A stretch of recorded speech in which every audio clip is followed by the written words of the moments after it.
Hey guys, welcome back to my channel. My name is Kory Reischling, and today I'm going to be talking about being a first-year teacher. So the first thing about being a first-year teacher is that most of the time at the school that you end up at, you're going to be the youngest teacher. At the school that I was at a very rural community, and most of the teachers were in their 30s, 40s, and even plus, and they all had families and relationships and kids and stuff like that. So it can be a little challenging at times to be able to relate to your coworkers. You know, I always think about this kind of funny situation where, they were talking about their kids and stuff, and I'm like, yeah, cool. And I was thinking in my head, I'm like, what am I supposed to say to this person? It's like, my cat did this last night, anyways, you just kind of move past that, and eventually you get to that stage in your life as well. But yeah, it can just be a little bit challenging at times to communicate. The number two thing that I didn't realize is that there are a lot of things that happen behind the scenes that I didn't notice as a student.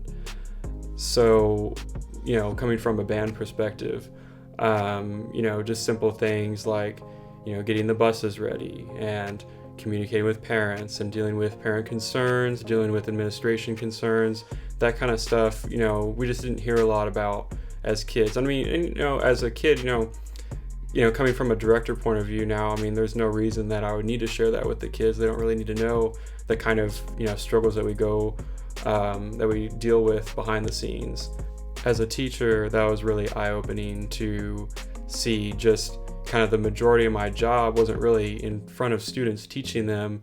It was working behind the scenes and dealing with a lot of paperwork and stuff that needed to be taken care of so that I could effectively teach in front of the kids. The third thing is that there are a lot of things that they don't really train you adequately on in college. For example, things like the grade book and online learning. Of course, when I was in college, this was before COVID, so that was a new thing. And then just submitting documentation, what do you do for your special education kids and stuff like that, or kids with 504s and special needs. Those are things that are, lightly touched upon in college, but they don't really give you a whole lot of information with how to deal with it. I think mainly because every school district is different and the way they take care of that and stuff. So they kind of expect that you're going to get trained on it once you get to your district. But even when I got to my district, there wasn't a lot of training that happened there. It was just kind of like they handed you a book and it had a bunch of names in it. And then they're kind of like, just make sure you check off the boxes and then give it back to us. And you're like, okay. And so that kind of leads into making sure that you have a mentor and stuff like that, and you talk to your other teachers and directors to help you along, and so they can give you more knowledge upon everything that you're doing. That leads me into number 4, where sometimes other teachers also don't know what they're doing. So being a first-year teacher and teaching in COVID, which I'll talk about in a later video. Let me know if you want to see that in the comments.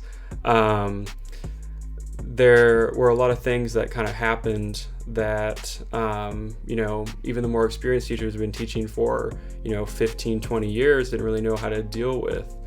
And so you kind of come into it as a first-year teacher and you kind of expect, well, I don't really know a lot on the little details of things. You kind of get a broad picture in college.